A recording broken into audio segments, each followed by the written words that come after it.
বোয়ালখালী উপজেলার কধুরখিল ইউনাইটেড মুসলিম উচ্চ বিদ্যালয়ের ল্যাব সহকারী সবুজ চক্রবর্তী অভিজিতের বিরুদ্ধে স্কুলের ছাত্রীদের যৌন হয়রানির অভিযোগ উঠেছে।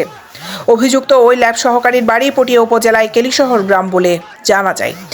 এই বিষয়ে গত কয়েকদিন আগে স্কুলের প্রধান শিক্ষক মোহাম্মদ ইলিয়াসকে পৃথক 4টি লিখিত অভিযোগ দেন ভুক্তভোগী ছাত্রীদের মধ্য থেকে কয়েকটি পরিবার। এদিকে অভিযোগ দেওয়ার পর সবুজ স্কুলে পদত্যাগপত্র জমা দিয়ে পালিয়ে গেছে বলেও জানান তারা। 3 দিন আগে তার বিরুদ্ধে 4টি যৌন হয়রানির অভিযোগ পেয়েছি। স্কুলের সভাপতি বর্তমানে দেশের বাইরে রয়েছে, তবে কমিটির অন্যান্য সদস্যরা বসে ঘটনার তদন্ত সাপেক্ষে তার বিরুদ্ধে ব্যবস্থা নেওয়ার কথা জানান স্কুলের প্রধান শিক্ষক মোহাম্মদ ইলিয়াস। কধুরখিল ইউনাইটেড মুসলিম উচ্চ বিদ্যালয়ের কম্পিউটার ল্যাব অ্যাসিস্ট্যান্ট সবুজ চক্রবর্তীর বিরুদ্ধে ছাত্রী হয়রানি বা নির্যাতনের যৌন হয়রানির জন্য আমাদেরকে 4 জন স্টুডেন্ট দরখাস্ত করছে।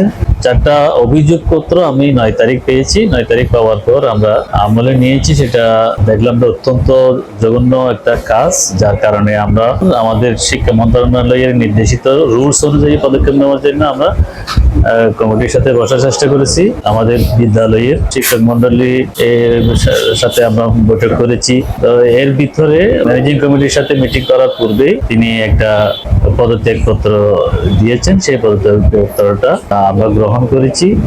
এরপর থেকে ছাত্রীদের যে অভিযোগ এগুলো নিয়ে আমরা আজকে আলোচনা করেছি। এরপর থেকে বিগত 2 দিন, গতকাল এবং আজকের দিন পর্যন্ত সবুজ চক্রবর্তী স্কুলে অনুপস্থিত আছে, নিজেই স্বইচ্ছায় পদত্যাগ করেছে। এদিকে বৃহস্পতিবার সকাল থেকে স্কুলের ছাত্ররা ওই ল্যাব সহকারীর শাস্তির দাবিতে স্কুলের ভিতর আন্দোলন করতে থাকেন।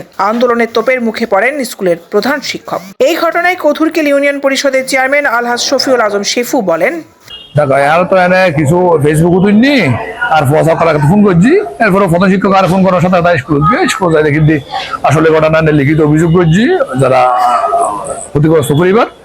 ঘটনার পর আসলে বিষয় অনেক দিন হয়ে, কিন্তু স্কুলের প্রধান শিক্ষক এবং ম্যানেজিং কমিটির দহার আসিল দিয়ে সাথে হাতে একশো জায়গায় এখন তো তারা গরিব বসে করতে আজি ওই জায়গায় আছে এখান এলাকা পুরো এলাকা এখানে উত্তপ্ত তুই জানলে আসলে তখন যখন লিখিত অভিযোগ কিন্তু সর বরাবর এবং ওসি মহত ইতারা এটা যেহেতু শাস্তি আদায় আরম্ভ করিব।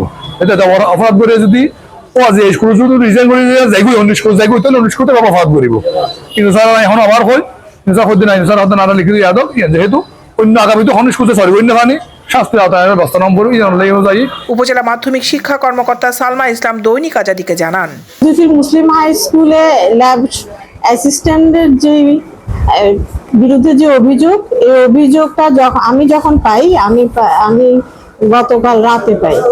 আমি সাথে সাথে প্রধান শিক্ষকের সাথে কথা বলি এবং তিনি জানান যে ম্যানেজিং কমিটির সাথে বৈঠকে উনি বৈঠকে সে রেজিগনেশন দিয়ে দিছে। রেজিগনেশন দেওয়ার কারণে যেটা হচ্ছে সে তো রেজিগনেশন দিয়ে দিছে, চলেই গেছে। এখন যারা ভুক্তভোগী তারা যদি কোনো মামলা করে বা থানায় অভিযোগ দায়ের করে তাহলে তারা আইনি সহায়তা অবশ্যই পাবে। আর আমাদের থেকে তো প্রশাসনিক সাপোর্ট অবশ্যই পাবে, কারণ এইসব বিষয়ে আমাদের সরকারের হচ্ছে 0 টলারেন্স। ল্যাব সহকারী সবুজ চক্রবর্তী অভিজিৎ মুঠোফোনে বলেন, এটা একটা কমন সেন্সের কথা। একটা মানুষের সাথে যদি একটা মেয়ে যদি অভিযোগ আনে সেটা হয়তো বা কোনো না কোনো ভাবে আমলযোগ্য। এট এ টাইম 4-5টা মেয়ে অভিযোগ আনা, এটা কি আপনার কাছে একটু খটকা লাগছে না? এটা যে ষড়যন্ত্রমূলক, এটা সবার কাছে পরিষ্কার এক সময় হবে। আমি শুধু ওদেরকে জিজ্ঞেস করতে যাবোই বা কেন? ওরা হেড টিচারকে ওরা অভিযোগ করেছে, আমাকে কিছু বলার হলে হেড টিচার আমাকে জিজ্ঞেস করবে। যদি আমি যদি দোষী হই অবশ্যই আমার শাস্তি হওয়া উচিত। আর আমি নির্দোষ হই, যারা আমার নামে অভিযোগটা করেছে তাদেরও শাস্তি হওয়া দরকার।